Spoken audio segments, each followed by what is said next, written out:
Hola gurises, ¿cómo están? Bienvenidos a un nuevo video en el cual voy a tratar de dar respuesta a la pregunta que seguramente se hacen mientras se encuentran en una estructura de mercado en la que unos pocos oferentes venden sus productos o servicios y no existen otros competidores directos. Y se preguntan, ¿qué es un oligopolio? ¿Y cuáles son sus características? ¿Cuál es la diferencia entre oligopolio y monopolio? ¿Cuáles son los vínculos entre un oligopolio y el Estado? ¿Cuáles son sus consecuencias y cuáles son algunos ejemplos de oligopolio? Así que comencemos por el principio.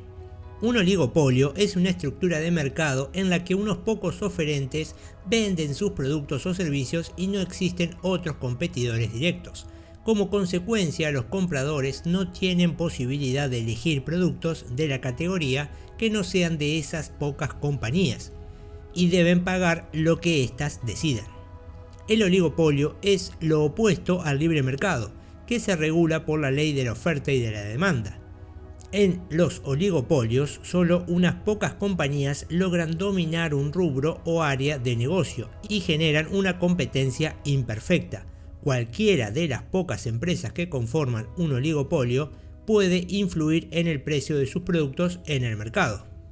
Por ejemplo, Pepsi y Coca-Cola son dos marcas líderes que pertenecen a grupos empresariales, PepsiCo y Coca-Cola Company respectivamente. Ambas compañías conforman un oligopolio del rubro de refrescos gasificados casi a nivel mundial, y aunque existen otras segundas marcas en el mercado, ninguna otra marca compite con las líderes. Aunque alguna de las segundas marcas competidoras modifique sus precios, estos no influyen de manera significativa en los precios de las gaseosas de PepsiCo o de Coca-Cola, que son las marcas oligopólicas porque son marcas muy bien posicionadas en la mente de los consumidores.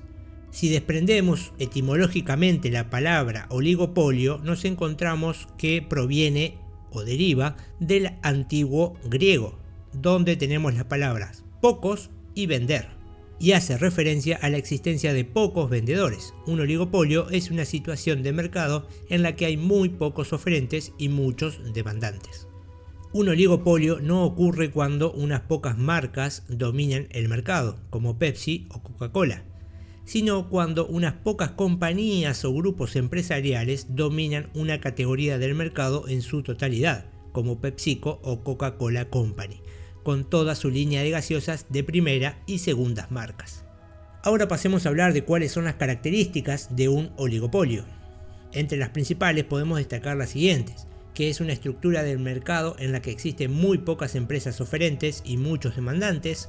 Un oligopolio puede surgir por la desintegración de un monopolio o por la fusión de algunas empresas grandes y medianas. Los oferentes controlan la microeconomía porque tienen poder de influir en los precios del mercado para la categoría de productos que comercializan. Y por último, destacar que es muy difícil que un nuevo oferente se sume en el mercado oligopólico y pueda competir con los actuales productores, tanto por cuestiones de capital e inversión como por las regulaciones del mercado por parte del Estado. Ahora pasemos a hablar de cuál es la diferencia entre oligopolio y monopolio. Además del oligopolio, otro tipo de estructura de mercado que tampoco es regulada por la ley de la oferta y la demanda es el monopolio. Un monopolio se da cuando en un mercado un único oferente tiene la exclusividad de venta y que controla el mercado de un determinado producto o servicio.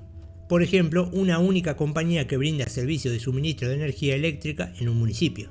La principal diferencia entre un oligopolio y un monopolio es la cantidad de oferentes que existen en cada uno. En el oligopolio existen unas pocas compañías líderes, en el monopolio solo existe un único oferente.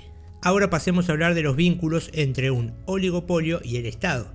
El capitalismo es un sistema económico en el que los medios de producción son propiedad privada y el mercado se regula de forma autómata a través de la ley de la oferta y la demanda, con la menor intervención posible del Estado. En el mercado de competencia perfecta interactúan múltiples oferentes y muchos demandantes. Y si un oferente o productor modifica los precios de sus productos, ese cambio de valor no altera la categoría de productos del mercado, porque existen muchos otros productos que venden a diferentes precios. Sin embargo, existen situaciones que atentan contra el libre mercado. Por ejemplo, cuando se producen alianzas entre grandes empresas y sectores del Estado que persiguen intereses económicos individuales y dejan de lado las necesidades del mercado y en especial de los consumidores.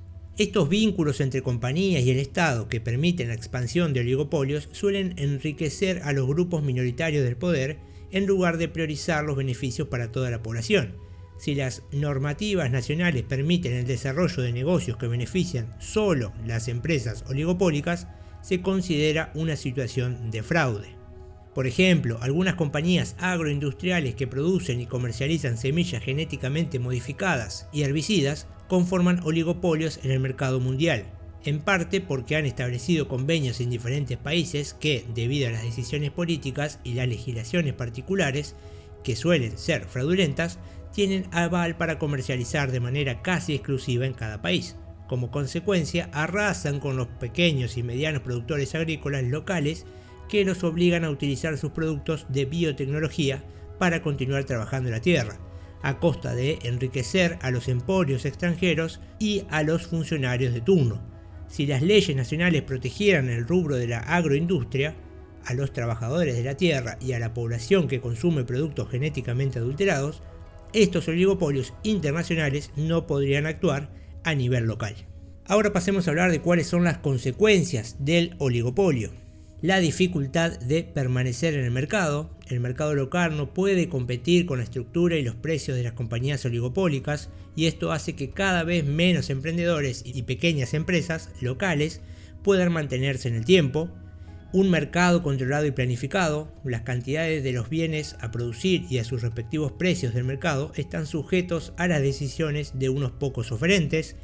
El aumento del desempleo, se exacerba la precarización de la mano de obra debido a la gran demanda de empleo y resulta cada vez más difícil emprender o trabajar de manera independiente para ser parte del sistema productivo. Y por último, la caída del Producto Bruto Interno, donde la economía nacional que pierde capacidad productiva se vuelve vulnerable y dependiente de los negocios con entidades extranjeras que adquieren las mayores ganancias a costa de la explotación de recursos locales. Ahora mencionemos algunos ejemplos de oligopolio. El grupo Arcor es una compañía multinacional que se desempeña en 3 rubros: agronegocios, alimentos de consumo masivo y packaging. Comercializa una amplia variedad de productos y marcas, algunos son propios y otros los ha ido comprando con el paso de los años, como la Campañola y su línea de mermeladas y conservas enlatadas, BC, y la línea de jugos y la línea de chocolates Águila. Entre sus principales competidores se encuentra el grupo Danone, que comercializa productos lácteos, alimentos y gaseosas, y PepsiCo, que comercializa múltiples marcas de alimentos, snacks y refrescos gasificados. Arcor, Danone y PepsiCo conforman cada una un grupo diverso de compañías que se fueron fusionando hasta lograr ser compañías multinacionales oligopólicas que concentran la comercialización de múltiples marcas de distintas categorías de productos. A simple vista, el consumidor no reconoce que distintas marcas pertenecen a una única compañía, y eso resulta una manera disimulada de las empresas para acaparar e imponerse en el mercado. Bien, hasta acá el video de hoy, espero que les haya parecido interesante o les haya sido de utilidad. Si es así, los invito a que le den me gusta al video, a que se suscriban al canal y, como ya saben, hasta otro dato de color.